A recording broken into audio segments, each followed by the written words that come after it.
Parang isusuko ko na lang ang puno ng mulawin. May magagandang sangre na dala ang mga mananakop. May ginagawang kababalaghan pala ang dalawang starfish dito, guys. Tanghaling-tanghaling tapat, hindi sila naiinitan. Sayang yung cellphone. Yan pala guys, nakapulot ng iPhone 15 Pro Max fully paid si Tropang CJ.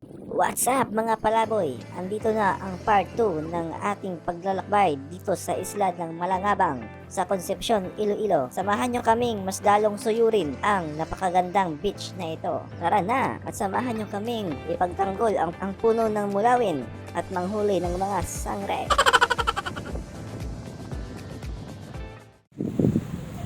Hello vlog. At ayun, si Tropang CJ ang bumungad sa ating umaga na alimpungatan na lang tuloy ako. Ganito kasarap sa feeling ang umaga dito. Malamig ang hangin, medyo basa ang tubig dahil umulan kagabi. No need mo na mag-electric fan dahil malakas ang ihip ng hangin, tanggal pati lamok. Ang cottage na kinuha namin, kasya kaming 5 sa loob, tapos pwede pang matulog sa papag sa labas. Gumising talaga ako ng maaga mga kapalaboy para maipakita ko sa inyo ang ganda ng umaga dito. Unti-unti na palang bumababa ang tubig. Ang sunrise natin ay doon sa kabila. Kasing ganda rin ng sunset kahapon. Ang mga aso lang muna ang kausap ko dito dahil tulog pa ang mga kasama ko. At may naghahanda para mag-island hopping sa mga bagong bisita. Dahil ako ay inaantok pa, matutulog tayo ulit sa cottage kasama ang mga aso.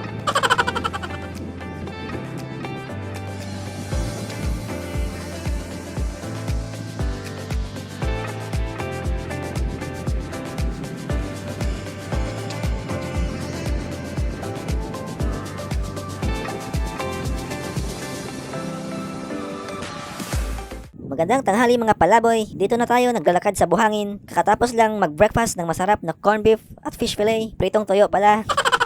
Dahil mamaya panghapon ang biyahe natin pa uwi, sasalubungin muna natin ang mga mananakop mula sa kabilang isla. Kailangan nating ipagtanggol ang ating teritoryo. Dahil sa low tide na, naglakas loob na silang tumawid sa boundary line, mga walang iya. Dadaan muna kayo over my dead body. Joke lang. Wala tayong magagawa mga palaboy. Marami ang mga mananakop. Isuko na lang natin ang bataan. Naalala ko na lang tuloy ang subject natin sa araling panlipunan noong elementary. Parang mga sinaunang tao na tumatawid sa tulay na lupa. At ayan na nga, tuluyan lang nakatungtong sila sa ating teritoryo. Sige lang, kami naman mamaya ang patawid sa tulay na lupa para sakupin ang isla nyo.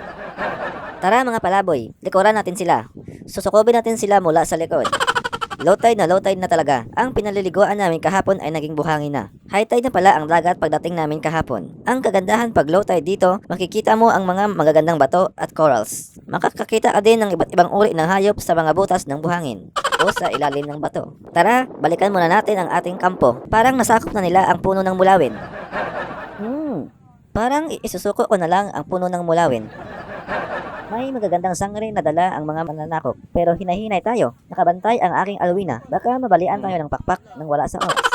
Dahil sa medyo naandala ang pag-uwi namin, naghahanap pa kami kasi ng masakyang bangka. Susulitin na lang namin ang bawat oras dito sa isla. At ayun, nagpasya na kaming lusubin ang kabilang isla. Pero hinahinay lang na hindi nila mahahalata. Kunwari, pupunta lang tayo doon sa malalim na area, doon sa may mga corals. Pero di nila alam, isla nila ang ating pakay.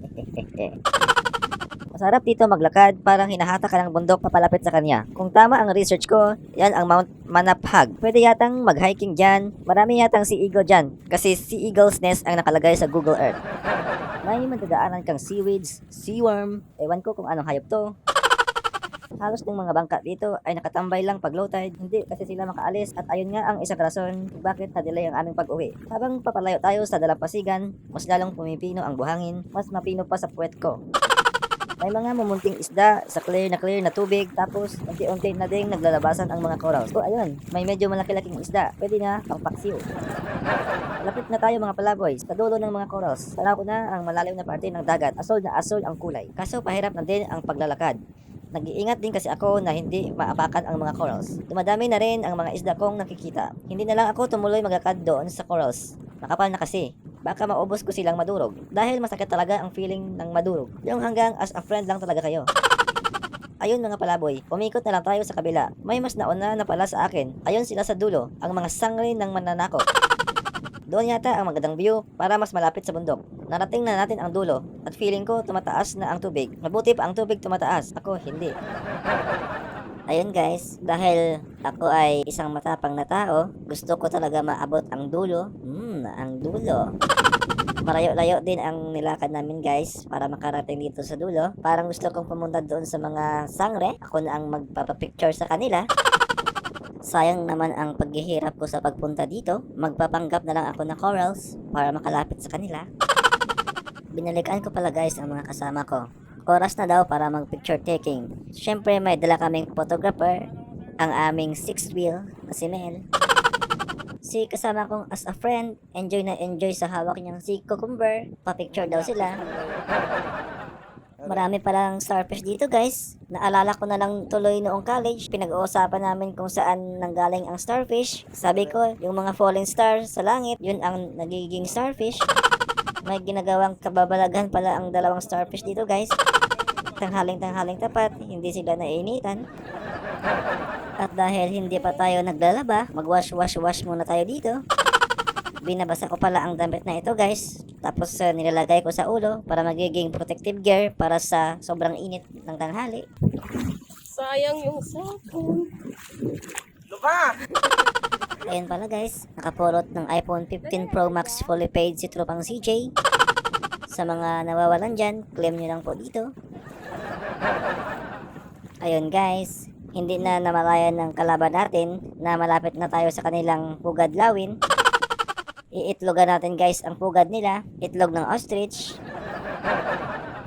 Maganda din dito sa kabila ang seascape guys. May mga itim na rock formation, parang nanggaling sa loob ng bulkan. Siguro nabuo ito sa panahon ni Enrile. Tuluyan na tayong nakatawid sa kabilang isla guys. Naisipan muna naming magpahinga dito sa lilim ng puno. Sa katirikan kasi ng araw, ginagambala namin dito ang mga lamang dagat. Upo na lang dito sa buhangin si partner. Napagod siya sa kakabantay sa akin. Baka daw kasi may mabingwit ako na sangre. Dahil parang tumataas na ulit ang tubig guys, nagbasya na kaming bumalik sa aming puno ng mulawin. At parang umiinit na din ang ulo ng mga babae namin. Dagdagan pa ng sobrang init ng araw. Yung mga itim-itim pala guys, hindi yan dumi. Yan ay mga seaweeds. Dahil sa sobrang init na abot hanggang singit, mabilis ang lublob muna ako dito sa tubig guys. Maligam-gam ang tubig dito sa area na to. Kasi mababaw pa lang, parang nasa hot spa ang pakiramdam. Dahil sa pagod guys, nagsiesta muna kami dito sa ilalim ng puno. Malakas ang hangin dito guys, kaya hindi mainit. Hinihintay namin dumating ang bangka namin pa uwi. Medyo maliit ang bangka namin pa uwi. No choice na kami guys. Kailangan na namin tumawid. May trabaho na bukas. Pagpalain sana kami ng mga sangre. Ayun guys, natapos din ang aming 2 araw na pananatili sa paraisong isla ng Manangabang Pasil. Very recommended po siya na puntahan. Basta hindi lang kayo takot sumakay sa bangka kasi medyo maalon. Ang kagandahan sa pag-uwi namin pala guys, kahit maliit lang ang aming bangka na sinakyan, hindi siya maalon dahil hindi ito sumusalungat sa alon. Parang tinutulak lang kami ng alon. Hanggang sa muli guys, salamat sa panonood. Huwag kalimutan palang mag-like, share, and follow. Pwede nyo ring panoorin ang buong video sa YouTube channel namin.